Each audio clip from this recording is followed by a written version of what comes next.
알수록 신나는 아동권리 이야기. 우리가 꿈꾸는 성동. 아동권리 옹호가가 될래요. 어린이 여러분 안녕하세요. 초록우산 어린이재단 정현숙입니다. 모두 만나서 반갑습니다.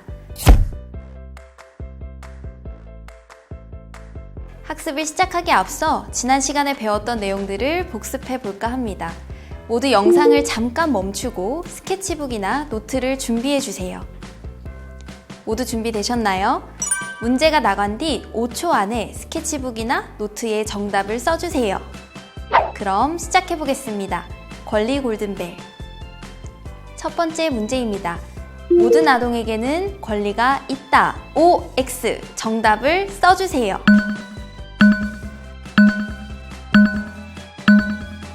정답은 O입니다. 유엔아동권리협약에서는 만 18세가 안 된 사람을 아동이라고 부르고 모든 아동은 협약에 적혀져 있는 권리를 가지고 있다고 말하고 있죠. 혹시 너무 쉬웠나요? 모두 다 잘 맞추셨겠죠? 그럼 지금부터 본격적으로 문제 나갑니다. 두 번째 문제입니다. 빈칸에 들어갈 말로 적절하지 않은 것은 몇 번일까요?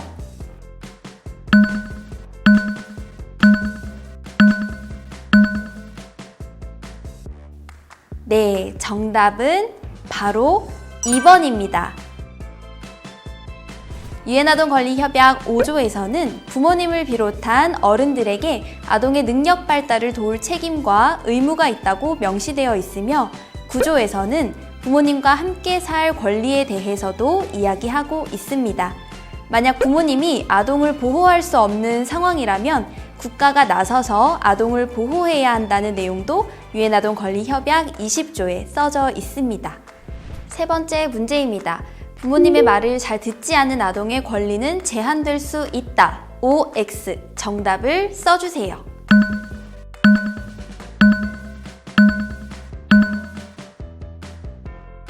정답은 X입니다. 권리에는 어떤 자격이나 조건이 필요하지 않습니다. 만약 착한 어린이, 힘이 센 어른들만 권리를 누릴 수 있다면 이 세상에 권리를 행사할 수 있는 사람이 과연 몇이나 될까요? 여러분은 어린이라는 이유만으로도 유엔아동권리협약에 기록된 모든 권리를 동등하게 누릴 수 있습니다. 네 번째 문제입니다. 유엔아동권리협약에서는 다른 친구를 차별하는 것도 나의 권리라고 적혀져 있다. OX 정답을 써주세요.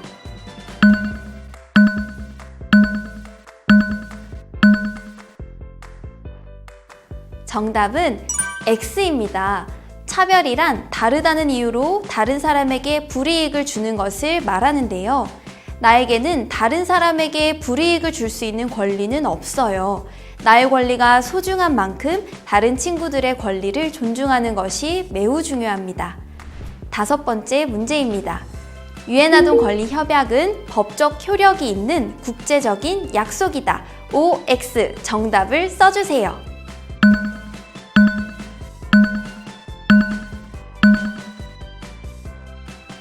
정답은 O입니다. 유엔아동권리협약은 다른 법들처럼 똑같이 법적 효력이 있는 약속입니다. 즉, 지켜도 그만, 안 지켜도 그만인 것이 아니라 반드시 지켜야만 합니다. 어느덧 마지막 문제입니다. 다음 중 유엔아동권리협약을 이행하는 데 책임이 있는 사람은 누구일까요?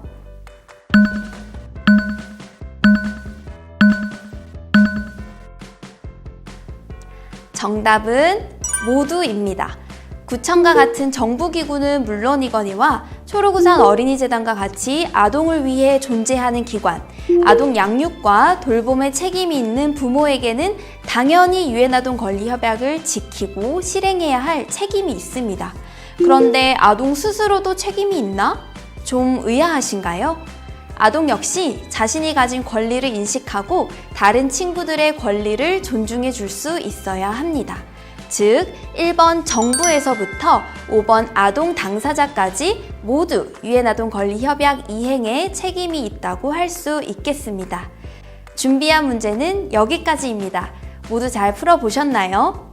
아동을 위한, 여러분을 위한 약속 유엔아동권리협약을 기억하면서 오늘도 즐겁게 학습에 참여하도록 해요.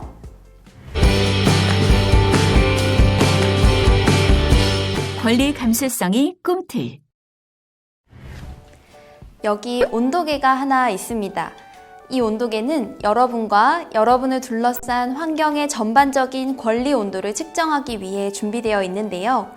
여러분도 여러분의 스케치북이나 노트에 온도계를 그려보세요. 모두 그리셨나요? 지금부터 제가 10가지 질문을 드릴 건데요.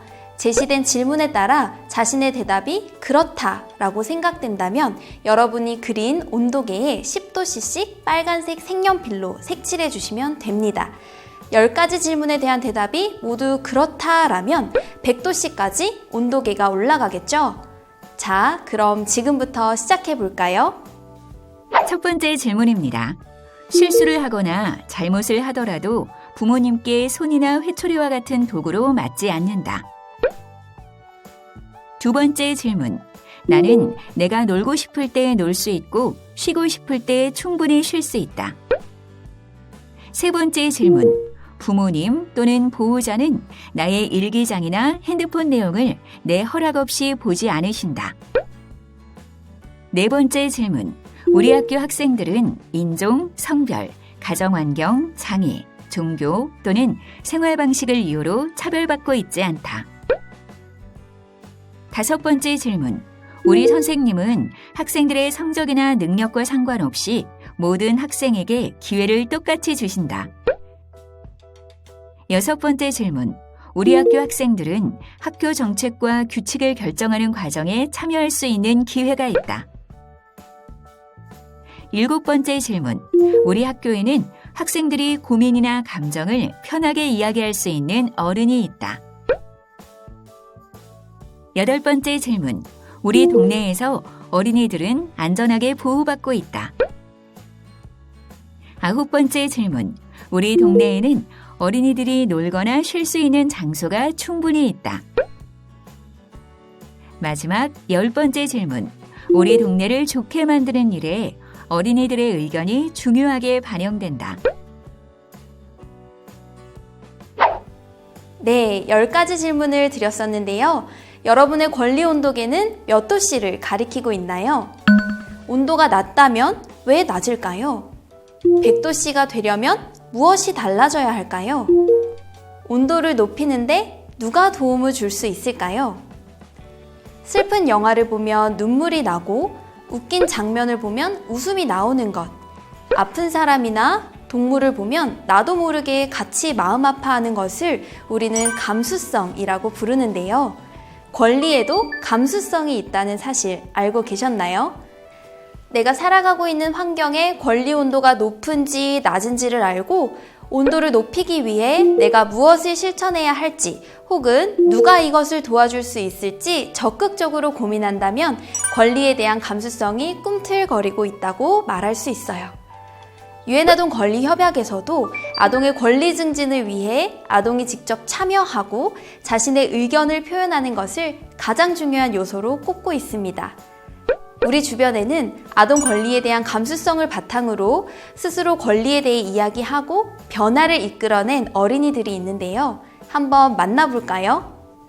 눈싸움 금지법 폐지를 이끈 소년. 미국 한 마을에 사는 9살 데인 베스트는 마을에 이상한 조례가 있다는 걸 알게 되었습니다. 바로 눈싸움 금지법이었는데요. 100여 년 전 이 마을은 사람에게 돌이나 투척 무기를 던지는 행위는 금지라는 조례를 만들었는데 눈뭉치도 투척 무기로 분류해 놓았던 거예요. 데인은 눈싸움을 금지하는 이 법은 멍청하고 이상한 법이라고 생각했어요. 한 달 반 뒤 데인은 누구나 마을 정책에 의견을 제시할 수 있는 타운홀 미팅에서 눈싸움 합법화를 주장하며 10분간 발표를 했어요. 눈싸움은 싸움이 아니라 놀이예요. 아이들에게 눈싸움은 중요해요. 마을 행정위원 위원들은 만장일치로 데인의 주장에 찬성했고 그날 밤 데인은 100년 만에 처음 이 마을에서 합법적으로 눈뭉치를 던졌어요. 그리고 이렇게 말했죠. 굳게 마음 먹고 노력한다면 어린이도 변화를 만들 수 있어요. 저는 평범한 초등학교 3학년이에요. 제가 대단해서 뉴스에 나왔다고 생각하지 않아요. 아시아 최초로 기후소송을 하는 한국 청소년. 아시아 최초로 정부를 상대로 기후헌법소송을 건 학생들이 우리나라에 있습니다. 정부가 기후변화를 방치하는 것은 안전하고 정의롭게 살아야 하는 아동의 권리를 침해하는 것이라고 말이죠. 뿐만 아니라 기후를 위한 결석 시위, 온오프라인 캠페인, 정책 요구안 전달 등의 다양한 기후 행동에 동참하고 있습니다. 청소년 기후 행동에 참여한 한 청소년은 이렇게 말했습니다.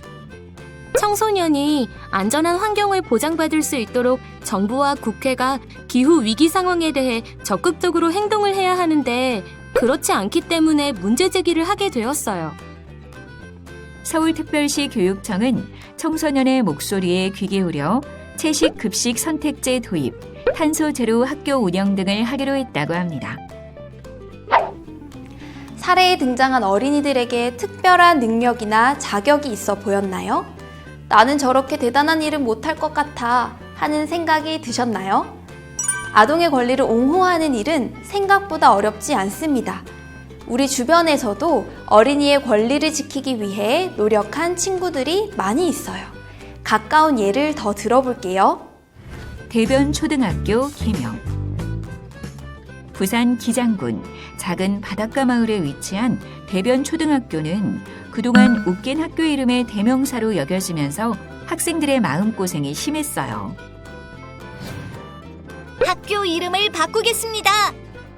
2017년 2월 전교 부학생회장 선거에 출마한 학생이 학교 이름을 바꾸는 것을 공약으로 내세우면서 학교 이름 변경 프로젝트가 시작되었어요. 유서 깊은 마을 이름에서 따온 학교명을 듣기 거북하다는 이유로 바꿀 순 없다며 반대하는 마을 어르신들과 졸업생도 많았어요. 하지만 학교 이름 때문에 놀림거리가 되고 많은 학생들을 안쓰럽게 여긴 선생님들과 학부모까지 나서면서 다시 힘이 실렸어요. 멸치축제에 학생들이 직접 돌아다니면서 관광객과 졸업생들에게 지지 서명을 받았고 동네 어른들과 선배들에게 편지도 썼죠. 교명 변경 의견 수렴 공청회에 참가해 동창회 30여 명과 학부모 10여 명 앞에서 의견을 전달하기도 했어요. 공연을 가면 학교 이름이 똥이라고 놀림을 받아요. 행복하고 당당할 수 있게 도와주세요. 어느덧 학교명을 변경하는 지지 서명에는 4천여 명이 참여하였고 이를 바탕으로 부산시 교육청은 54년 만에 교명 변경을 신청한 학교의 요구를 받아들여 과거 이 지역의 옛 이름을 따온 용암초등학교로 학교 이름을 변경하기로 결정했어요. 어린이들의 꿈이 현실로 행당 어린이 꿈공원. 서울시 성동구 행당동 소월아트홀 옆 광장은 빈 공터였어요. 주민들이 가끔 자전거를 타거나 공놀이를 하기도 했지만 이곳에 어린이들을 위한 멋진 놀이공간이 생길 수 없을까 궁금했어요. 그래서 성동구 주민들과 어린이들이 이 공간을 어린이 놀이터로 만들어달라고 꾸준히 요구했고 마침내 성동구청에서는 놀이터를 만들기로 결정했어요. 그리고는 놀이의 전문가인 어린이들을 초청해 어린이들의 아이디어를 묻고 의견을 듣는 자리를 마련했어요. 타전처럼 짚라인을 탈 수 있으면 좋겠어요. 여름엔 시원하게 물놀이를 할 수 있으면 좋겠어요. 워터파크처럼요. 바닥에서 분수가 올라오면 좋겠어요. 어린이들은 자신이 꿈꾸는 놀이터, 가고 싶은 놀이터, 친구들과 함께 놀고 싶은 놀이터의 모습을 마음껏 상상하며 그것을 전문가 선생님들께 계속 이야기하고 설득했어요. 그렇게 어른들이 계획하고 뚝딱 지은 놀이터가 아닌 놀이의 당사자인 아이들의 의견들로 행당 어린이 꿈공원이 탄생했어요. 행당 어린이 꿈공원 만들기에 참여했던 한 어린이는 이렇게 말했어요. 우리가 교실에서 나눴던 이야기들이 현실이 된 모습을 보니 정말 꿈 같아요. 오랫동안 놀림거리가 되어온 학교 이름을 학생들이 주도하여 바꾼 사례. 마을에 놀이터를 짓는 일에 성동구 초등학교 학생들이 적극적으로 참여하여 의견을 제시하고 그 의견을 바탕으로 어린이들의 꿈 놀이터가 완성된 2가지 사례를 함께 살펴보았습니다. 물론 온 세상을 바꾸는 일도 의미 있겠지만 내가 살고 있는 집, 학교, 마을을 아동이 살기 좋은 곳으로 바꾸는 것에서부터 아동 권리 옹호 활동이 시작된다는 거 꼭 기억하기로 해요. 아동 권리 옹호 활동 계획하기. 지금부터는 이야기 하나를 함께 볼 텐데요. 이야기의 주인공이 자신이라고 생각하고 직접 아동 권리 옹호가가 되어 아동의 권리를 침해하는 문제 상황에 대해 분석해보고 해결을 위한 구체적인 계획까지 세워보도록 하겠습니다. 안전 통학로 만들기. 서울 종로구의 한 초등학교 주변. 어린이 보호구역 표시가 있는데도 떡하니 주차해놨습니다. 단속반이 전화를 걸어보지만 차주인은 연락도 닿지 않습니다. 이 불법 주차 차량은 결국 단속반이 부른 견인 차량에 끌려갑니다. 불법 주차된 택배, 작업용 트럭 등도 눈에 띕니다. 근처 다른 학교 사정도 마찬가지. 불법 주차한 차량 때문에 통학로가 막혀 있습니다. 어린이 보호구역은 말 그대로 어린이를 보호하기 위해서 설정해 놓은 구역입니다. 이렇게 CCTV도 설치되어 있고 속도 제한 표시도 되어 있는데요. 버젓이 정차해 놓는 차량들이 있습니다. 경찰청에 따르면 최근 5년간 서울 시내 어린이 보호구역에서 나흘에 한 번꼴로 어린이 교통사고가 났습니다. 사고 건수만 440건, 사망한 어린이는 6명, 다친 어린이도 452명입니다. 평소와 똑같이 학교에서 수업을 마치고 하교하는 길이었어요. 친구들과 수업 시간에 있었던 일을 이야기하며 같이 웃고 장난치며 걸어갔죠. 그러던 중 친구 한 명이 학원에 늦었다며 먼저 가겠다고 걸어갔어요. 그때였어요. 걸어가던 친구가 주차된 차들에 가려 달려오던 차를 발견하지 못하고 그만 부딪힐 뻔했어요. 다행히 부딪히지는 않았지만 친구가 크게 놀랐는지 울음을 터뜨리고 말았어요. 그때 차에서 운전자 아저씨가 내렸어요. 예, 그렇게 급하게 뛰어나오면 어떡하니? 차가 오는지 잘 보고 건너야지. 친구는 더 크게 울기 시작했어요. 차가 오는지 안 보여서 몰랐어요. 우는 친구를 달래면서 주변을 둘러보았어요. 우리 학교 앞엔 신호등도 없고 횡단보도도 없었어요. 늘 우리들은 차가 오는지 안 오는지를 살핀 후 길을 건너야 했죠. 무엇보다 학교 앞엔 학생들을 기다리는 부모님들과 학원차가 늘 붐볐어요. 그래서 차가 오는 도로 위를 아슬아슬하게 걸어 다닐 수밖에 없었죠. 앞으로도 우리들은 언제 일어날지 모를 사고를 계속 걱정하며 살아야 하는 걸까요? 혹시 여러분도 이와 같은 일을 경험해 본 적이 있었나요?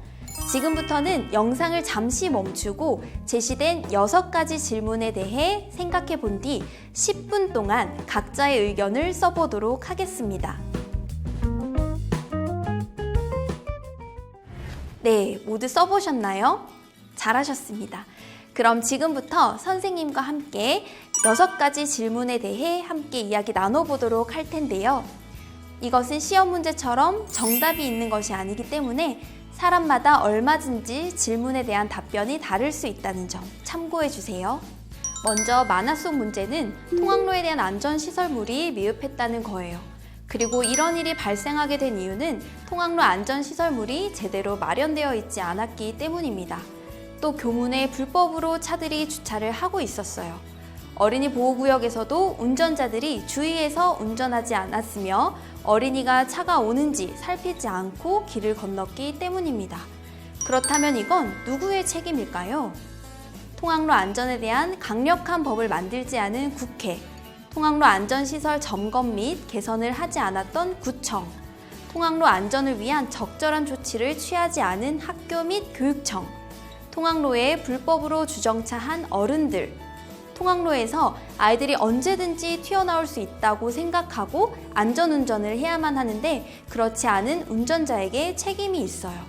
또한 불법 주정차 차량들로 인해 시야가 가려지긴 했지만 어린이 당사자가 조금 더 주의해서 사방을 살피고 길을 건넜더라면 좋았겠죠. 그럼 이것을 어떻게 해결할 수 있을까요? 우선 통학로 안전에 대해 강력한 법을 마련하고 통학로의 안전시설이 적절하게 마련되어 있는지를 확인해야겠죠. 또한 통학로에서는 불법으로 차량들이 주차하거나 정차하지 못하도록 하며 운전자들은 어린이 보호구역에서 항상 주의를 살피며 운전하도록 해야겠죠. 어린이들도 항상 차가 오는지 안 오는지 주변을 살피고 조심히 다닐 수 있도록 주의하는 것이 필요하겠습니다.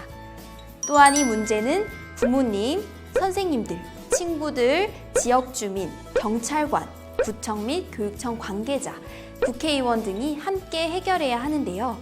이때 여러분이 무엇을 할 수 있을까요? 학교 앞을 안전하게 바꾸어 달라고 학교 회의 시간에 적극적으로 건의하거나 친구들과 함께 구청장님께 편지를 쓸 수도 있겠죠. 또 구청 홈페이지, 국민청원 등에 글을 올릴 수도 있고요. 학교 앞에서 캠페인을 할 수도 있겠죠. 무엇보다 여러분의 소중한 생명을 지키기 위해 교통법규를 익히는 것도 중요하겠습니다. 지금까지 아동의 안전할 권리가 보장받지 못할 때 우리가 어떻게 이 문제를 바라보고 함께 해결해 볼 수 있을지에 대해 생각해 보았습니다. 아동권리 온도계의 온도를 높여 권리의 관점에서 주변을 바라보면 아동의 권리가 침해된 모습들이 많이 발견될 거예요. 그럴 때마다 모른 척하거나 다른 사람들이 문제를 알아서 해결해 주길 바라기보다 아동권리 옹호가로서 나는 무엇을 할 수 있을지, 누구와 함께 이 문제를 해결할 수 있을지를 고민하는 여러분이 되셨으면 좋겠습니다. 다음에 나오는 내용들을 큰 목소리로 함께 읽어보도록 할게요. 선생님이 있는 곳까지 다 들리도록 큰 목소리로 읽어보는 거예요. 시작!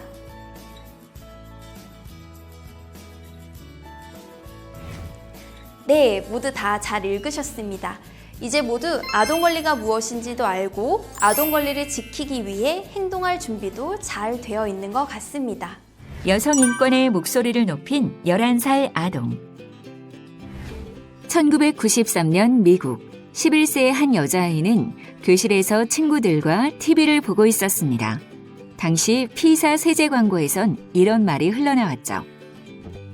미국의 모든 여성들은 매일 기름진 냄비나 프라이팬과 씨름하고 있습니다. 그때 같은 반 남자아이들은 이렇게 말했죠. 맞아. 여자들은 부엌에 있어야지. 이를 부당한 상황이라고 느낀 여자아이는 집에 돌아가 아버지에게 상의했습니다. 아이의 아버지는 힘 있는 사람에게 편지를 써볼 것을 권유했죠. 아이는 당시 영부인이었던 힐러리 클린턴에게 편지를 썼습니다. 광고회사인 피사, 당시 어린이 프로그램 닉뉴스 진행자, 미국의 여성 인권 변호가, 광고 제작자에게도 광고의 부당함을 말하는 편지를 썼죠. 혹시 세제 광고에서 여성들이라는 문구를 사람들로 바꿔주실 수 있나요? 그리고 몇 주 뒤, 아이는 놀랍게도 힐러리 클린턴을 비롯한 모두에게서 답장을 받았고 광고에서 여성이란 단어는 사람으로 바뀌었습니다. 2005년 이 어린이는 자라서 유엔에서 이런 말을 했습니다. 11살 때 나는 내 힘의 크기를 알았습니다. 작은 행동이지만 결코 작지 않다는 것과 변화를 만들어낼 수 있다는 것을. 그리고 2020년 한국, 불편한 것이 있나요? 그렇다면 편지를 쓰세요. 여러분 개인에게뿐 아니라 다른 아이들을 위한 변화를 만들 수 있어요. 성동구에는 어린이 여러분을 위한 아동권리 옹호관이 있습니다. 여러분의 소중한 권리가 침해당했거나 혹은 아동의 권리를 증진시키기 위한 좋은 아이디어가 있을 때 언제든지 아동권리 옹호관에게 편지를 쓸 수 있어요. 지금까지 2회차에 걸쳐 아동의 권리가 무엇인지, 어떻게 우리가 권리를 옹호할 수 있을지에 대해 알아보았습니다. 작은 것 하나라도 나와 친구들의 권리를 위해 실천해 보기로 약속하면서 오늘은 여기서 마무리하도록 하겠습니다. 모두 수고 많으셨습니다.